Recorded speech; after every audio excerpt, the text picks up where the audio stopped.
ಎಲ್ರಿಗೂ ನಮಸ್ಕಾರ. ವನಿತೆ ಕನ್ನಡ ವಾಹಿನಿಯ ಮತ್ತೊಂದು ವಿಡಿಯೋಗೆ ನಿಮ್ಮೆಲ್ಲರಿಗೂ ಪ್ರೀತಿಯ ಸ್ವಾಗತ.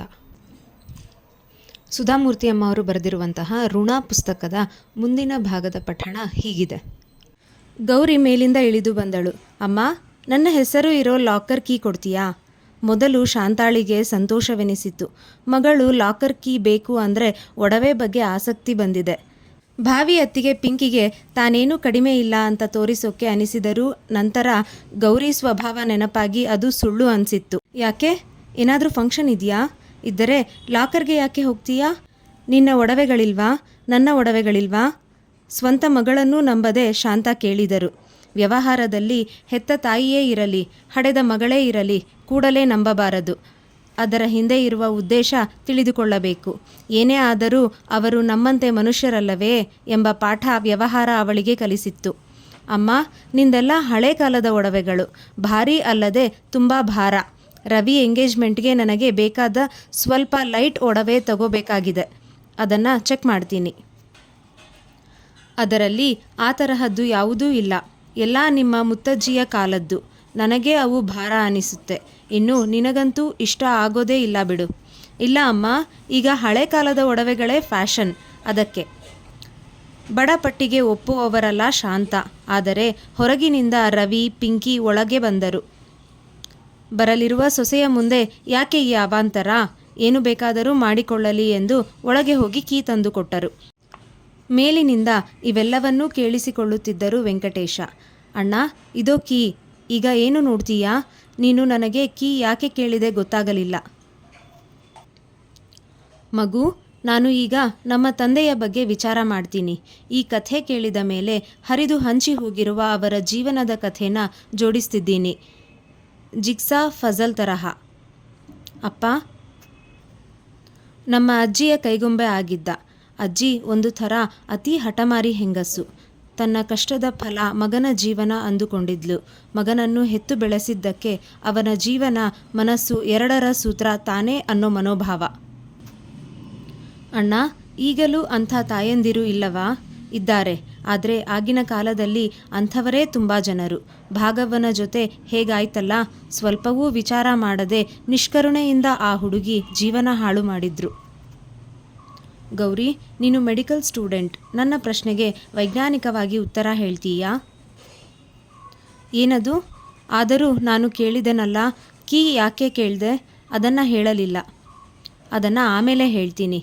ಗರ್ಭಿಣಿ ಹೆಂಗಸಿಗೆ ದೊಡ್ಡ ಹೊಟ್ಟೆ ಇದ್ದರೆ ಮದುವೆಯಾಗಿ 8 ತಿಂಗಳಿಗೆ ಹೆತ್ತರೆ ಅದು ಹೇಗೆ ನೀವು ಹೇಳ್ತೀರಿ? ಅದನ್ನು ಅವಳು ಮದುವೆಗಿಂತ ಮೊದಲೇ ಬಸಿರಾಗಿದ್ಲು ಅಂತೀರಾ? ಅಣ್ಣ, ಯಾವಾಗಲೂ ಮಗು ತಾನು ಯಾವಾಗ ಹೊರಬರಬೇಕು ಅನ್ನೋದು ನಿರ್ಧರಿಸುತ್ತೆ. ಮಗು ತಾಯಿಯಿಂದ ಹೊರಬರಬೇಕಾದರೆ ಅನೇಕ ಕಾರಣಗಳಿರುತ್ತೆ. ಇಂಥ ಒಂದೇ ಕಾರಣ ಅಂತಲ್ಲ. ದೊಡ್ಡ ಹೊಟ್ಟೆ ಅಂದರೆ ಜಾಸ್ತಿ ಬಸರು ಅಂತಲ್ಲ. ವೈಜ್ಞಾನಿಕವಾಗಿ ಗರ್ಭಕೋಶದಲ್ಲಿ ಜಾಸ್ತಿ ನೀರು. ಸಣ್ಣ ಮಗು ಇದ್ದಾಗ, ಅವಳಿ ಮಕ್ಕಳು ಅಥವಾ ಬುದ್ಧಿಮಾಂದ್ಯ ಮಗು ಇದ್ದಾಗ, ಸದೃಢವಾಗಿರೋ ಮಗು ಇದ್ದಾಗ, ಅಂಥ ಗಂಟು ಹೊಟ್ಟೆಯಲ್ಲಿ ಇದ್ದಾಗ, ಹೀಗೆ ಅನೇಕ ಕಾರಣಗಳಿಂದ ಹೊಟ್ಟೆ ದೊಡ್ಡದಾಗಿ ತೋರುತ್ತದೆ. ಆ ಮಿಡ್ವೈಫ್ಗೆ ಇವೆಲ್ಲ ಹೇಗೆ ತಿಳಿಯಬೇಕು ಹೇಳು? ಹೇಳಿ ಕೇಳಿ ಅವಳೇನೂ ವೈದ್ಯಳಲ್ಲವಲ್ಲ.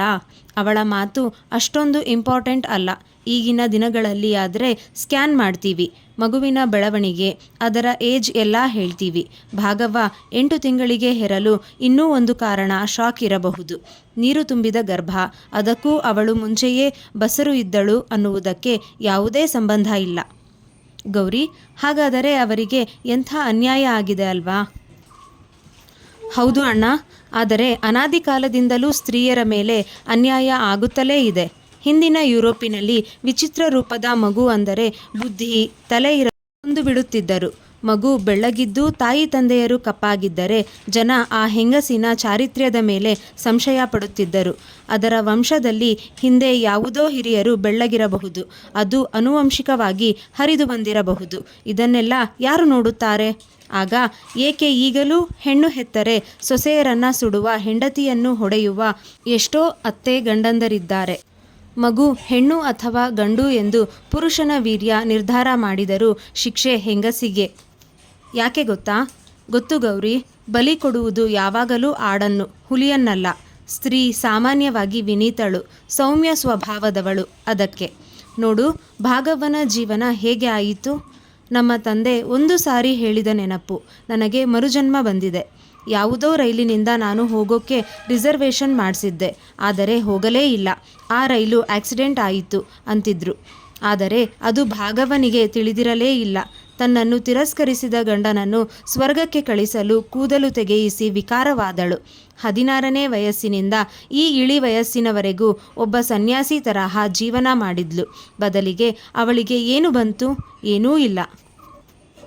ಅಣ್ಣ, ಈಗ ನಿನ್ನ ತಂದೆಯ ಜೀವನ ಅರ್ಥ ಆಗುತ್ತಾ? ಮತ್ತೆ ಆ ಪೇಪರ್ನಾಗಿನ ಹೆಸರು? ಹೌದು, ಅವರಿಗೆ ಆಕ್ಸಿಡೆಂಟ್ ಆಗಲಿಲ್ಲ. ನಾನು ನಂತರ ನೋಡಿದೆ. ಆದ್ರ ಪ್ರಯಾಣಿಕರ ಲಿಸ್ಟ್ ಇದ್ದಿತ್ತು.